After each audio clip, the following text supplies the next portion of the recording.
so much. I'm so happy to be here at Belmont. I'm very grateful to the Tennessee World Affairs Council. I want to thank Liani. I want to thank the organizing committee for hosting me. I want to thank all of you for coming out.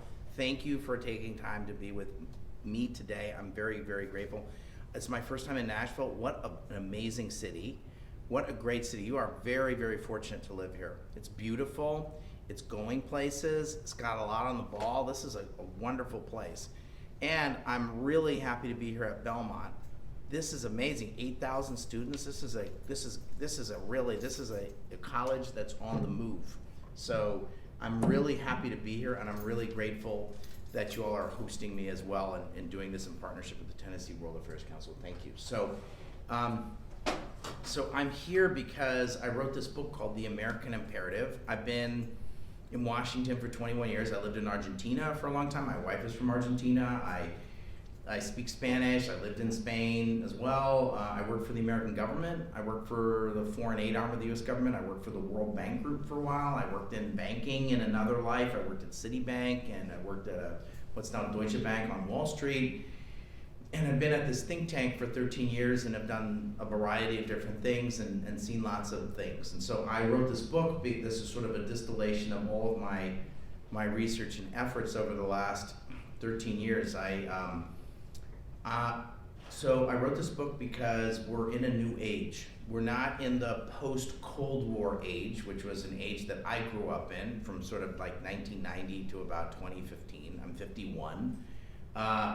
It's really since like 2015, and people will debate when that happened. We're sort of in the post-Cold War age. Well, what does that mean? That doesn't really kind of get at it. What we're in, unfortunately, is we're in an age of great power competition. And some people have argued we're in a second Cold War. I've been kind of avoiding that term. I think it feels a little too final. So, but I think some people will disagree with me and say, no, we're in a second Cold War. But I do think that this age does mimic some of the things of the first Cold War. But this age is going to be with competition with the Chinese Communist Party, and we're going to be in competition with Vladimir Putin's regime in Russia. We do not have a problem with the Chinese people, and I've said this many, many times, but I'm going to say it here more controversially. I think some people will say, we do not have a problem with the Russian people either. And we need to engage the Chinese people, and we need to engage the Russian people. We need to find ways to do that. I'm not going to be able to spend a lot of time on that topic today, but I think it's something important that we all need to think about. So if you have Russian students, make them feel welcome here. If we have Chinese students, make them feel welcome here. So that's one of your jobs if you're students or your university, is we should have Chinese students, we should have Russian students, we should make them feel welcome. It's an important part of our citizen diplomacy, and it's an important part of how we engage with the world. So you guys have a role to play here at Belmont and the other many fine universities here in Nashville. Okay. This age of great power competition is going to play out not in the United States largely. It's not going to play out in Russia. It's not going to play out in China. And it's not going to play out in Europe. It's going to play out in what might be described as the global South. It's going to play out in developing countries. It's going to play out in Africa. It's going to play out in Latin America. It's going to play out in South Asia, Southeast Asia, the Pacific Island states, Central Asia, places like Ukraine and Moldova. So as a shorthand, let's just say it's the global South. I would argue, and we should hope, that most of it is not going to be a military competition. I am for a strong U.S. military. I'm for strong burden sharing among our allies on military. We need countries in NATO, for example, to spend 2% of their GNP on defense. Most NATO countries, I think 9 of the, whatever it is, 28 or whatever they are, and Pat can tell me how many members are in NATO, but 9 of the 30 spend 2%. So needs improvement, okay? But most of this competition is not going to be military. It's going to be about competition over vaccines. It's going to be about competition over values. It's going to be competition over the kinds of technologies people use. It's going to be about infrastructure. Many of you have probably heard of something called Belt and Road, right?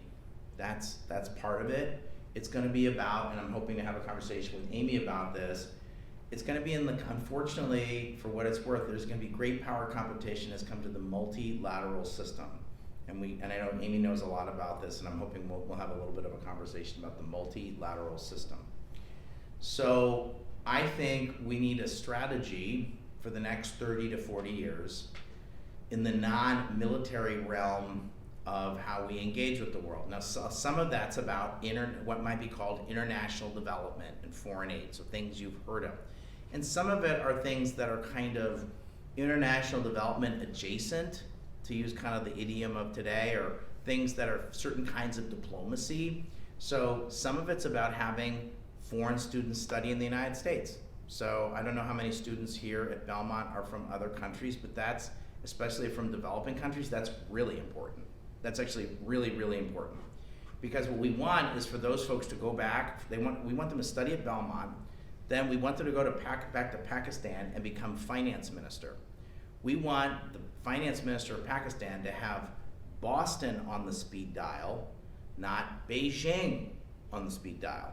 The way that happens, if they study in Nashville, they get to know the United States, they learn English, they make connections with professors and other classmates, they're gonna pick up the phone and call the United States of America. They're not gonna call Beijing. That's what we should want, right? So that's a long-term play for us. So we need to think about that. So it's things like that. It's also things like how leadership races in the multilateral system. So we need to do my message is we need to do top to bottom review of how we engage with the developing world. And so one of the things I want you to take away is we need a positive, forward-looking agenda that speaks to the hopes and aspirations of our partners and our potential partners, because China's got one of those. It's called the Belt and Road Initiative. What I hate about the Belt and Road Initiative is it's a really good idea. It's an awesome idea. The problem is it's their idea, not our idea. And so it speaks to people's hopes and aspirations. And my other message is you can't fight something with nothing. We can't go around the world saying to people, don't take the Chinese vaccine. Don't take the Huawei telecom stuff. Many of you have probably heard of Huawei. Don't take the Huawei telecom stuff. Don't take the Belt and Road money. Don't let them build your bridge or airport. If we're saying to them, well, we're not gonna be able to help support you with your bridge or airport, right? But you can't fight something with nothing. So we need to be able to have a positive forward-looking agenda that speaks to the hopes and aspirations of our friends and potential friends. Okay. So let me tell two brief examples, and then maybe I can have a conversation with Amy. So those are my messages. We're in a new age. So the other thing I want you to leave you with is China in particular, the Chinese Communist Party, is a near peer competitor. That's like a technical term we use in like the national security community. So so when I say China, I'm talking about the Chinese Communist Party. I'm not talking about all the Chinese people. I'm talking about like the Chinese regime, okay? So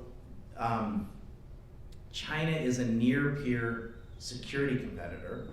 And my argument is they're a near peer competitor in sort of these non-military forms of power and influence that really matter. So let me give you two examples of like, okay, this, because a lot of people in Washington will say, well, this soft power stuff, that's kind of hippie. That's kind of hippy-dippy, it's kind of flaky, it's not a serious thing. I think, I'll give you two examples, and then I think we can have a conversation, Amy. Okay. So the first is, and I'm sorry, several of you have had to go sit through this. I'm sorry, Jim, and sorry, Carl, and several of you have to hear this. But so I use the example of COVID and the vaccines because I think everyone kind of gets it. So during COVID, I was really happy to get the Pfizer and Moderna vaccine.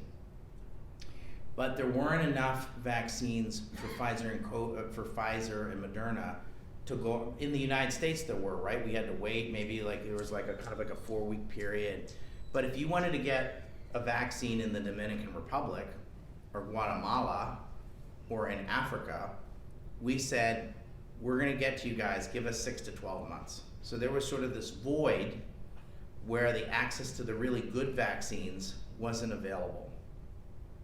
So China and Russia created vaccines. You've heard of them like Sinovac. Who's heard of Sinovac? A lot of people heard of Sinovac. Who's heard of Sputnik? Heard of Sputnik, right? Sputnik, okay. So the Dominican Republic before COVID, made two commitments to the US government. One was, we, the Dominican Republic, are not gonna include Huawei in the Dominican Republic's telecom system for a whole bunch of reasons that have to do with national security issues. The other thing was that the Dominican Republic was considering re-recognizing Taiwan instead of mainland China. There's a whole conversation about, okay, there's a few countries that recognize Taiwan, and it's important so that they can have some kind of, that it's still kind of a sort of a thing, right? And so COVID happens. We, in the United States, say to the Dominican Republic, hang in there. We'll be there in about 12 months, and we'll get you the good stuff in about 12 months. Have you guys been to TGI Fridays, you know, and you get that buzzer when they say your table's ready? So we gave them one of those buzzers and said, we'll buzz you when the vaccines are ready, right? You know what I'm talking about. That's basically what we told them. Like, we used a whole bunch of fancy public health terms to basically say, here's the TGI Fridays buzzer, and we'll buzz you when it's ready. But that's basically what the deal was. So China shows up with a plane full of Sinovac and says, look, we've got this plane full here of vaccines.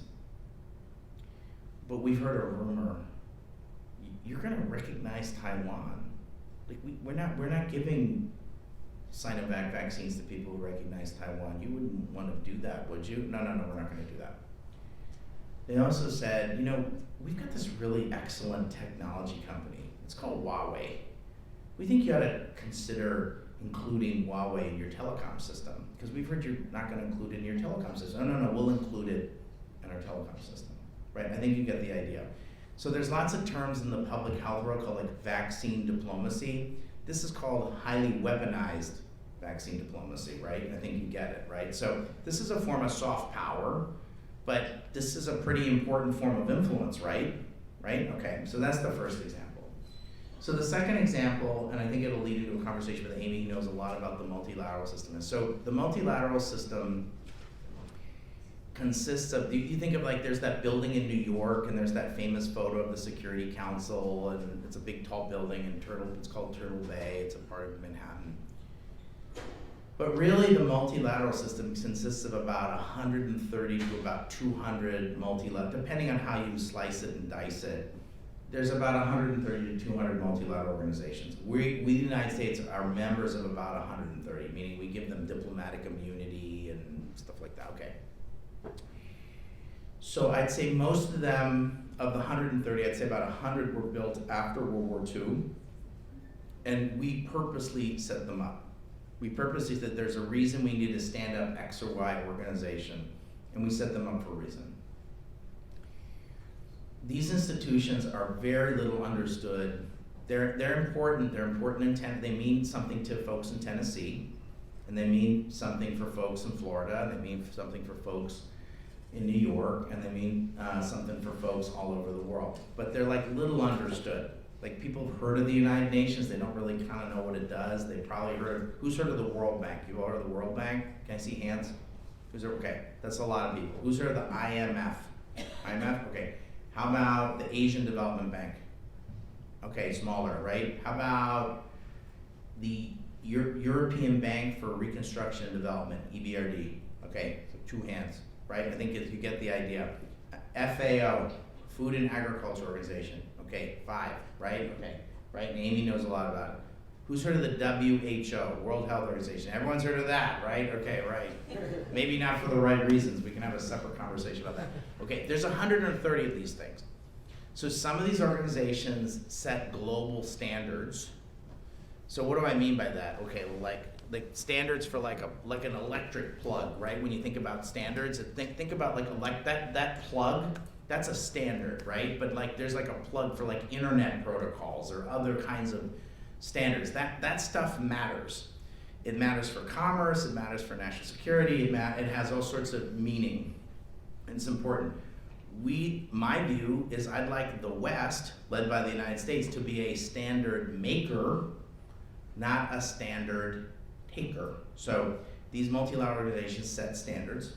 They also keep lots of super sensitive information or set global rules. So like there's an organization that says, okay, if you're flying in the sky, is that American territory or is that Canadian territory? It's called, don't ask me what the heck it stands for, but it's called the ICAO. Who's heard of the ICAO? Okay, right? So they like set lines in the sky for like where you can fly and whose territory is that. So at one point, there was some funny business where I think the Chinese ran it. There was someone from China, I think, ran it, and they like erased the line for Taiwan and like shrank the space, like things like that. Or when the woman from Hong Kong became the head of the WHO, they kicked the Taiwanese representative out, right? Like crap like that, right? So you have institutions that set standards. They set like really obscure, eye-glazingly boring but really important rules, like, you know, where's the line in the sky for where the planes can go. Then you have things, they also have a lot of money, right? So the IMF is like, if you have a financial crisis in Africa, you call the IMF. If you want to build a road, you call the World Bank, or you call the African Development Bank or the Asian Development Bank. So they have money, they set rules, and they have really sensitive and important information. Okay. So we in the United States, I think for a whole bunch of reasons, are like, oh, why do we have to be a member of these things? Sometimes they seem kind of, we see these as kind of trivial or kind of silly, or there's, you know, or the newspaper coverage of them are seen as sort of, I don't know, they're generally, there are problems with these organizations, but they're overall, like, we invented them, and there's a reason they exist, and for the most part, these are, now, they don't mean that we should surrender American sovereignty to these institutions, but we built these things, and we should, what I would describe it as, we should ride herd, right? Like in the cowboy concept, we should ride herd on the multilateral institutions, if I can put it that way. So they don't like it when I say that to the multilateral institutions, but for this audience, we need to ride herd on the multilateral institutions, okay? So why am I telling you all this? Well, what I would argue is that great power competition has come to the multilateral system. China is putting forward, has money, they can pay their dues, they can pay the condo fees of joining these things. They also have really good, capable people. They have lots of young people who are learning English and French, which are kind of the operative languages. They're studying abroad. And then they're sending sort of like a field team of talent to all these organizations and saying, okay, go, and now they're all members of the Chinese Communist Party if they're sent to these places, and say, we want you to, you know, go and kind of grow up in the system. And so what you now have after 25 years of this is we now have like a AAA and Major League Baseball team caliber talent of Chinese Communist Party international diplomats who are able to run and win elections. So another thing you should know is that the United States has, I'm guessing that the United States has physical embassies in about 190 countries. China has it in like 200. They now have more embassies than the US has today. So that matters because you can then send diplomats to go run campaigns, and I'm going to explain in a second. So starting in 2019, there was an election for the Food and Agriculture Organization. Amy knows about this. So what the heck is the Food and Agriculture Organization? So I was like, what the heck is this thing? Well, if I don't have any, I had a granola bar earlier, but it said like, okay, like if I have a grape, like if I was holding up a grape, how do I know this is a grape? Now you all know it's a grape. I know this seems like a stupid conversation, right? But there's like an organization that says this is a grape and this is a strawberry. Well, this sounds silly, but this matters for like things like international trade. So they're the decider if that's a grape or a strawberry. So like if you want to trade grapes or you want to trade strawberries, they look at the FAO and they classify what counts as a grape or a strawberry. Also, if this is a grape, there's also like pots of money for researching like grape productivity. I know this sounds silly, but there's like pots of money for this stuff. The other thing the FAO does is they also track in fairly good detail, and they also keep like libraries of DNA strains of like, this is the juiciest grape of all time. And so they've got like the DNA for like, what does that thing look like, right? And so if someone wanted to copy that, you know, that's interesting. But the other thing is they have, as far as I understand it, they've got really good records of like, okay, what's the most productive soil in Madagascar? Is it in East Overshoe County or is it in West Overshoe County? Like, why would that matter? Well, let's say you wanted to do a big land grab. Now, some of you who've heard of land grabs. Land grabs in Africa, agriculture, okay. So China's going around to poor countries and saying, I'm gonna go buy like the size of Davidson County. I'm gonna go buy that size tract of land, or like half the size of Tennessee and Zambia, and I'm gonna like take over all the land, right? So if you wanted to look for the most productive land to go do a land grab, the FAO's got like the book and got the maps. So they put forward a top person to run that organization. So, you know, you could kind of run through the files if you're the CEO. You can hire people. You can hire, say, the peoplesliberationarmy.com cloud computing company to be the computer backbone of the FAO. You could hire Huawei to run all the telecom. I think you get the idea that there's a whole bunch of things that matter. So if you're the CEO, you get to kind of make some personnel decisions and who you source from and other things. So because this thing is kind of obscure, like what the heck is the FAO? So the Chinese candidate, they had a Chinese candidate for the FAO who was like an agricultural economist, spoke English, spoke French. They ran a textbook campaign to run, saying like, this is our candidate, we want you to support. So the Chinese candidate got 120 votes. The American-backed candidate and the person who was running our campaigns for this stuff was then later fired, got 12 votes. So, and for a bunch of, so there's a really, really important article in Foreign Policy. Many of you read Foreign Policy? Who reads Foreign Policy? Okay. So there's an article about this election in 2019. I think it's Outfoxed and Outgunned is what I think it was titled. I'd say it's probably the most important article I've read in the last 10 years on foreign policy. And on just in general, like I read a lot, I'd say this is one of the most important things I've ever read. And it basically shows how the Chinese kicked our butts, and we kicked our teeth in on this FAO election. This was a sobering moment, and so this was during the Trump administration. So can we agree that probably the 9 people in the Trump administration were like not super into like the United Nations or the multilateral system? Can we agree with that? Okay. So even they were like, boy, having my teeth kicked in, this doesn't feel so great. Maybe we ought to think differently about this. So they said, Dan, so a friend of mine came to me in the administration and said, I'm gonna be the new ambassador to Geneva. This is in late 2019, I'm gonna say November 2019, says, my most important mission is to stop, we just got our butts kicked a month ago at the FAO. This is a horrible, embarrassing, and maybe dangerous precedent.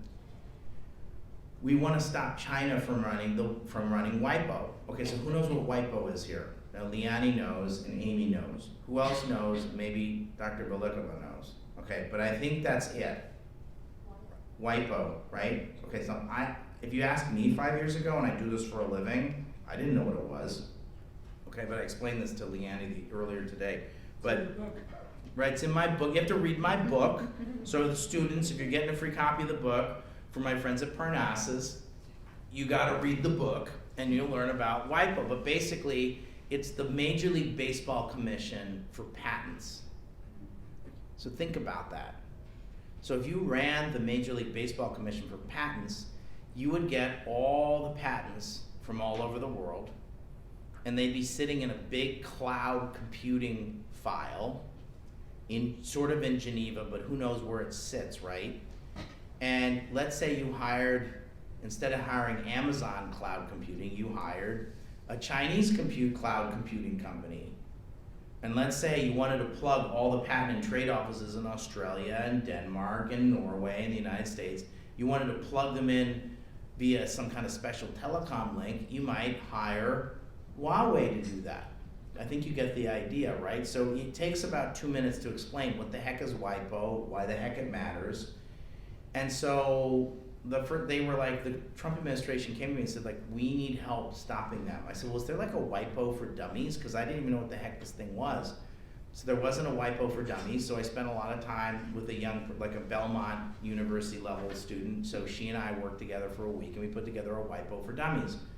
Who's running who's had the job, what's the process for the election, what's the timeline, what the heck is this thing? I wrote a couple of op-eds in The Hill, which is thehill.com, explaining this to kind of a Washington policymaking committee, what the heck this was.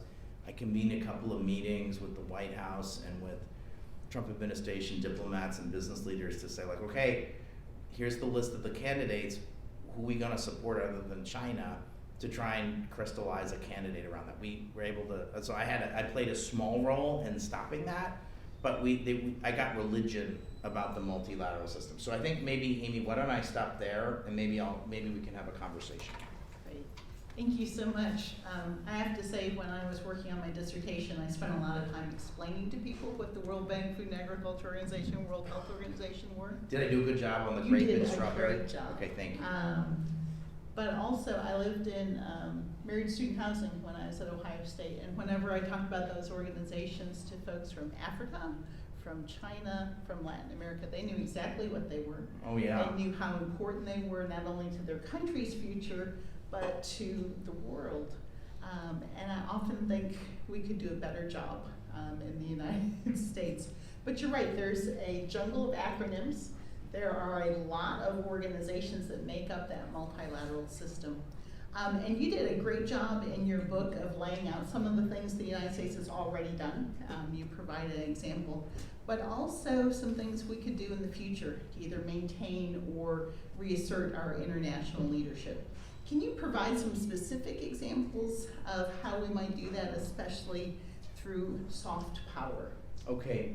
So I think one is, I'm a big believer in making sure that we have enough international students studying in the US. So I think we ought to be more intentional about identifying students, especially in places like Africa, maybe Central Asia, maybe Southeast Asia and the Pacific Island states in particular, to bring more of those folks to study to the United States. So I think we could be, I think the world has changed from 60 years ago when we first used to do this, but I think that's one thing in particular I think we ought to be doing a little bit more intentionally and identifying. We ought to at least 10,000 more. We ought to invest monies to get another 10,000 foreign students here every year. I think it's a good, long term, it's one of the better investments we can do. I think that we are going to need some kind of a special agenda for the Americas, for the Western Hemisphere. I think President Biden's heart's in the right place, but I think we're very distracted right now, and I think that we, much of the region sees this as kind of ignoring Latin America and the Western Hemisphere and the Caribbean, and so I think we have historically re-engaged. We have an ADD relationship with the Western Hemisphere. We only engage, I think, when there's a perceived outside threat. If you look at what FDR did with the good neighbor policy, I think it was a reaction to kind of Nazism in the region. If you look at the Alliance for Progress under President Kennedy, I think it was a response to the Castro Revolution and sort of the creeping communism as part of the Cold War calculus.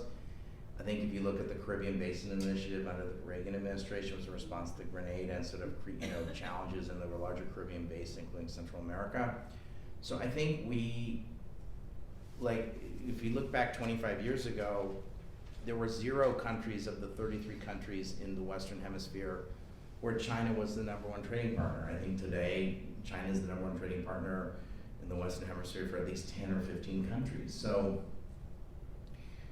we need to do something specifically and have a specific vision and agenda for the Americas that's sustained and believable. We don't have that right now. I would say that the other thing I'm particularly interested in, and I think the Biden administration's put their finger on this, but I think we could be doing more, is in the area of fighting corruption. So I think that if you look at global surveys of developing countries, they will say that one, 2, or 3 top voting issue for many countries and many societies is corruption. So the United States needs to be seen at the front of the parade on any corruption. So most global progress on corruption, I think, has required leadership by the United States. So there was something called the Foreign Corrupt Practices Act in the 1970s, but there's been like a series of movements since then on global corruption, and so it's required U.S. leadership to do that. Why should we care about global corruption? Corruption's bad, and corruption's like not good for, it's like not helpful for development and prosperity, but there's another reason. In this age of great power competition, the Chinese Communist Party really likes bribing people. Like it's part of their MO. So we want to make it harder for them to go around the world with suitcases of cash and bribe people. And so not only is it the right thing to do, but now it's something we want to make it harder for the bad guys to do. So I'm interested in that. But let me just suggest several other things. So I think I have like several kind of obsessions as a result of the last couple of years. So one is like, I don't want to spend a year of my life in my basement again, and I suspect none of you guys do either.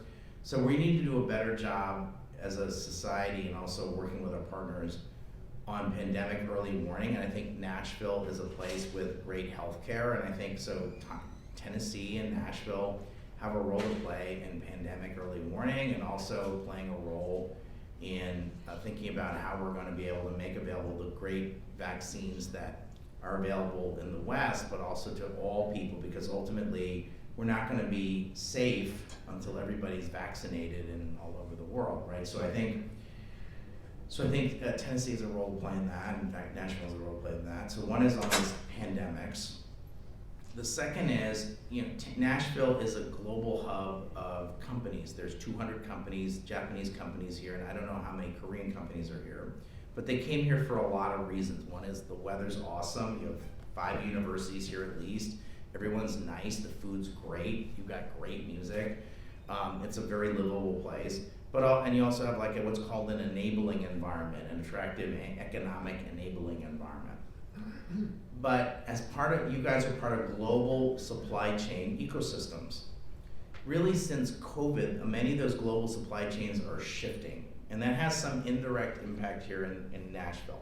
And so many companies used to only rely on China for certain things. After COVID, people are saying, I don't know if that's such a good idea. So you hear all sorts of terms like we need resilient supply chains, China +1 strategies, friend shoring, allied shoring, near shoring. Some of that stuff is maybe think tank talk, so people like me who sit in an ivory tower who come up with this stuff. I didn't come up with those terms, but some of it I think is real. So I think it has I think many of the firms that are here are thinking about where they're sourcing things and how they're sourcing things, and that's been kind of accelerated in the last couple of years, especially because of COVID. But no one wants to depend on one supplier, one source anymore. And the reason is I think, is because when the Chinese Communist Party said, I'm going to cut off your pills, and I'm going to cut off your ventilators, I was like, okay, that's grounds for divorce. Like, you can't say that. So I think that's another thing I think you need to think about is I think we need to be doing more in the pandemic space. We need to be thinking about, I do think I'm interested in using foreign aid and trade partnerships to use it as like, you know what WD-40 is? Like a lubricant. I want to use it as like WD-40 to kind of shift stuff away from China, like to Vietnam or to Tennessee or Central America or Colombia. But I don't want to, so I'm interested in that. I think that's something we should be thinking about and using various forms of our influence to accelerate that or lubricate that. And then I think the other thing that I think we need to, there's 2 other things I think we need to be thinking about. I don't think it's in the US interest. So Huawei, there are 3 companies, there's Huawei, ZTE, and Alipay, are sort of 3 big Chinese firms that have a price competitive and quality competitive offer for certain forms of telecommunications stuff in like the developing world. So if you go to Panama, or you go to Guatemala, or you go to these other places, in many places in Africa, you'll see Huawei. And it's cheap, and it's pretty reliable. It's sort of like the Honda Accord or the Chevrolet of telecom systems. The problem is, every transaction, every phone call is being vacuumed up and sent to Beijing. So I don't think that's in their interest, and it's not in our interest to have the global digital rails of the future controlled by the bad guys. So we need to figure out some coalition of a bunch of other companies. That's Qualcomm and Ericsson and Samsung. we're gonna have to like get our collective act together, and there are people smarter than me that need to figure this out. So we need to use some money for this. We need to figure, but I think we do not want, at the end of the day, the digital rails of the future controlled by Huawei in the global south. That's our thing, and it's for real, and it's happening right now. So we need to think about how we use our soft power for that. My other topic would be, so many people are concerned about climate change. So climate change means we're gonna need to shift, we're gonna need to do a lot of different things. One of those things is about shifting to sort of electric vehicles or renewable energy. All of those things require critical minerals. So for example, we're gonna have, at least given the technology constraints that we have, we're gonna have to mine as much as 40 times the amount of lithium that we currently mine. This sounds like, why is he talking about this? Well, so decarbonization doesn't mean dematerialization. So if you're worried about climate and you're not learning to love mining and metals to the tips of your toes, it's sort of a baloney conversation. So you need to be prepared for that. And so the other problem though is, if we have a kind of a funny and not so wonderful dependence on Saudi Arabia and Venezuela and Iran and whoever else these kind of oil producing countries are, right now, for certain parts of the value chain of processing this stuff, it's like super dirty and not money maker. 40% of that's held by China. So I have a hard time believing we're gonna like transfer our dependence on Iran, Saudi Arabia, and Venezuela, and whoever else, other baddies on oil, to transfer our dependence to China. So we need to like get a lot. So a lot of this is in the Western Hemisphere. Some of this is in Africa. Some of this is in Canada. Some of this is in Australia. But we're gonna have to have an adult conversation about mining and metals processing, because it's not just doubling the production of mining and minerals. This is like quintupling or 10 times the amount. So when people say you should learn to code, I don't say that. I say you need to learn how to learn to love, go to the Colorado School of Mines, and we need to open up and so I've said we spend about $1 billion a year of our American foreign aid on agriculture, like food security. Maybe you've heard of the concept of food security in agriculture. I would argue that we're gonna spend that much 5 to 7 years from now on mining and minerals stuff, because we wanna have the carbon transition. Mining and metals for the carbon transition. So if we're committed to the carbon transition, then we're gonna have to learn to love mining and minerals in a deep way that we don't talk about. And when I've said this publicly, I've said this to former heads of AID, I had a conversation with them, I said, you guys, you got the memo on mining and minerals? They kind of laughed at me. They're like, oh, I don't know what you're talking about. That's kind of silly. What are you talking about? We'll see. So I'm going to come back in 7 years to Belmont, and we'll have that bet and see if I'm right. I think I'm right. So if I'm wrong, maybe I don't know. I'll have to think about what will I do 7 years from today if I'm wrong about that. I don't know. I'll buy you all a copy of my next book and give it to you. How's that? Okay. So that I don't know. So how's that? That was a big question. So I gave you a long answer. Okay, I'll try and give you a shorter answer for the next one. So we have a room full of students.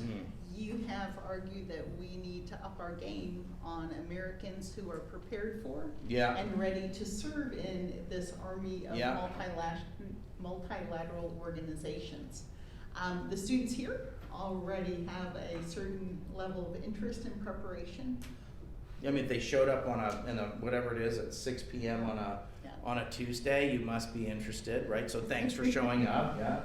How do they go from Belmont to that, the World Intellectual Property Organization, the Food and Agriculture Organization? So the first thing I say is, how many of you speak a second language? Not order Coke no ice, but speak it really well, right? So the first thing I'd say is I would encourage all of you, if you're at a university and you don't speak a second language, you need to leave the university speaking fluently and competently a second language. If you speak a second language, you should speak a third language. Yes, English is, and we should insist and work hard to ensure that it is the global lingua franca. I don't want Mandarin becoming the global lingua franca. We want English to be the global lingua franca, okay? There ain't gonna be anything else. People tried 150 years ago to create something called Esperanto. You can Google that. That didn't work. So we're it. So let's hold on to that. That's a good thing, okay? But just because English is the global lingua franca doesn't mean that Americans don't need to learn a second or a third language. So I strongly encourage you, if you're a student, to learn a second or a third language.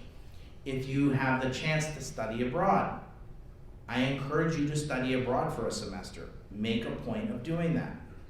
Third, I think you should use if you have summers, if you have 3 summers as an undergraduate, you should use all 3 summers and do internships. Yes, if you are working, work during the year and save up money and try and get paid internships, but try and do internships. The goal of your 4-year studies is to get a job afterwards. And I hire lots of young people. I look at like several things. Are they like arrogant? That's the first thing. Are they like easy to work with? So like, are you easy to work with? And so that's what the interview is about. Like, you arrogant or easy to work with and organized, right? The second is, do you speak multiple languages? So like, if you speak Portuguese, like that, I've told Leanne this, like I'm super into Portuguese because I want to learn Portuguese. I'm very envious of people who speak Portuguese. I'm quite serious about this. So if you speak Portuguese, I want to talk to you like, oh my gosh, where did you learn Portuguese? Because like it's like on my bucket list of things. I know that sounds silly, but it's true. But if you like speak a second or third language, I'm interested in that. And then I look at like, okay, what was your GPA? So if you hide it, I know like maybe that's probably not a good sign, right? Can we agree? Like, you know what I'm talking about, right? So, right? And then the fourth thing is, most importantly, what did you do in your internships? So you should be very intentional about internships. You should be working with your professors, you should be working with the career office, you should network with the Tennessee World Affairs Council. These are all very connected people globally. You should be working with them, you should be talking to them. But you should, yes, I understand that many people have to work hard and like to work to get through school. Like, I'm not trivializing that. You should work during the year, but you should invest your time, even if it's for 6 or 8 weeks. You should do some meaningful internship to make yourself attractive to someone like me who can hire you. Okay, that's really, really important. So I'd start with that. Then I would say, if you want to do an international career, so if you're an American citizen, I'm in favor of Peace Corps, but that's not the only thing you can do. You could do a Fulbright. There's a series of these studies. Some can be like research things. I also think you should be open to, I choose to chair something called SID United States. Or if you're interested in international development, I chaired the professional association called SID US. SID-US, like we changed it, used to be SID Washington, so it's SID. If you go to sidw.org, I think it now goes to sidus.org. They have a career fair, I think it's virtual and in person, and then it's like big international development consulting firms, big international development NGOs. So if you're young and you're willing to go to some difficult place, like if you speak French and willing to go to Francophone Africa, they're interested in you. If you speak Portuguese and are willing to go to Lusophone Africa, they're interested in you.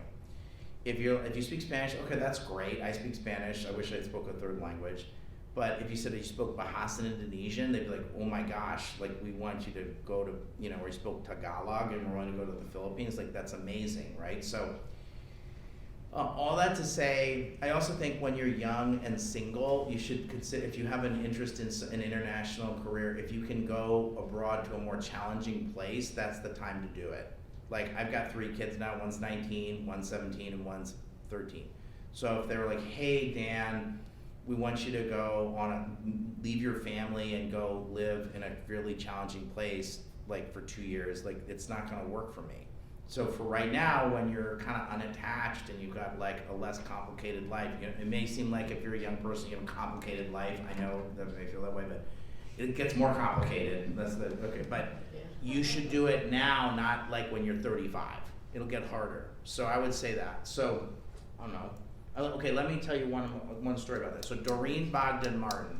Who is Doreen? Do you know who Doreen Bogdan Martin is? She's in your book. This is like a trivia question for Pat's newsletter. So we need 1,000 Doreen Bogdan Martins. Doreen Bogdan Martin is an engineer. She's an American. I think this is correct. So she started her career, she's probably 57. She started her career at the Department of Commerce in like some technical office. like way in the bowels of the Commerce Department. And some enlightened boss, I think this is what happened, said, hey, Doreen, you're an engineer. You know, there's this junior level opening at a thing called the ITU. Okay, who knows what the ITU is here? Okay, Amy and me, are we the only people who know what the heck the ITU is, right? Okay, like I said, like super obscure. They set the rules of the internet. They set the rules of cell phones. The International Telecommunications Union. It's been around since the 19th century, like 1885, for telegraphs and stuff, like Western Union.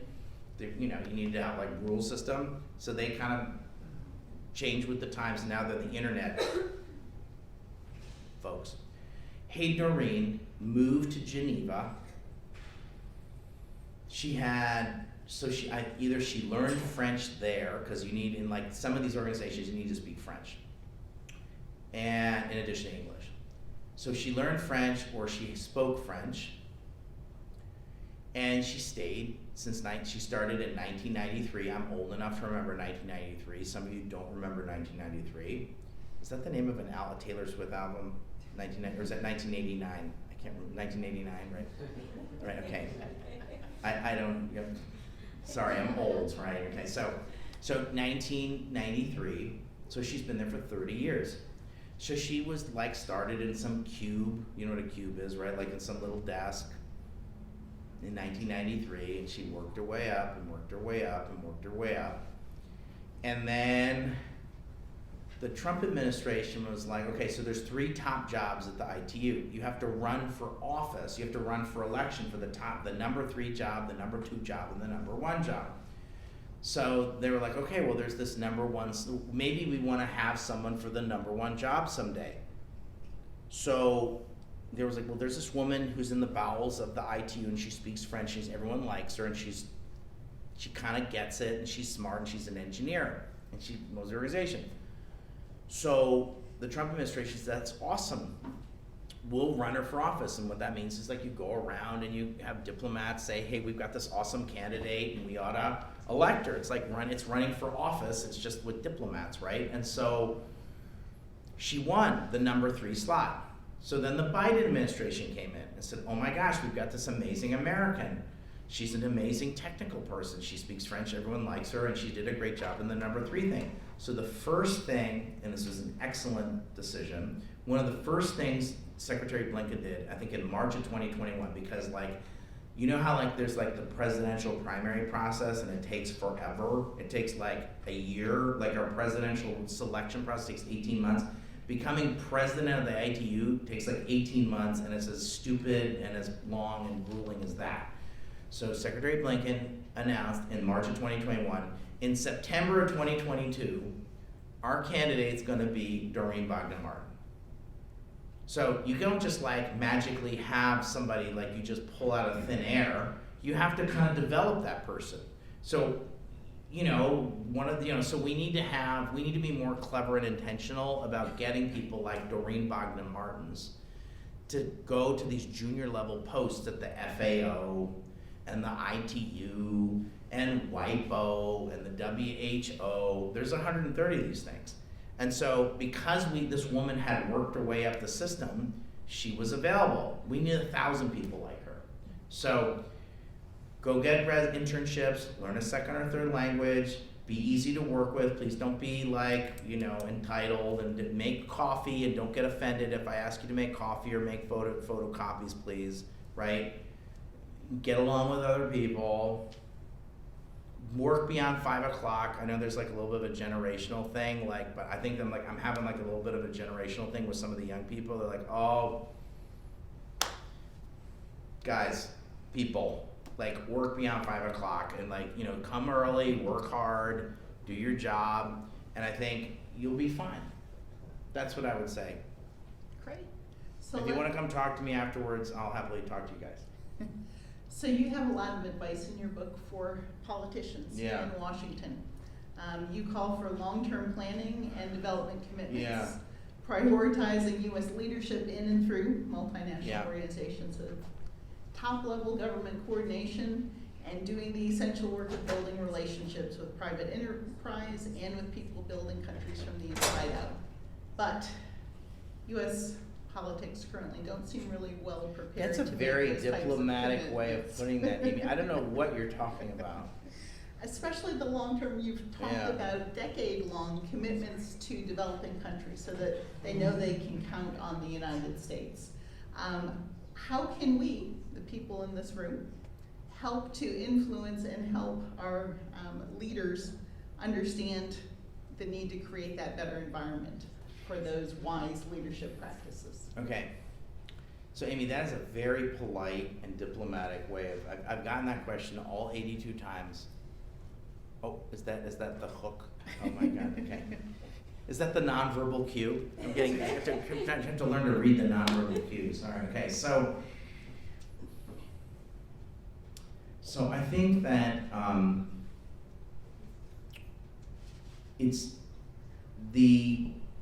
I wrote this book because the world has changed. And we can't operate like I'm old enough to remember 1995. It's not 1995 anymore. It's not 2005 anymore, and it's not 2015 anymore. And so I know that sounds like why is Dan saying something that seems kind of stupid and banal? But what I'm saying is,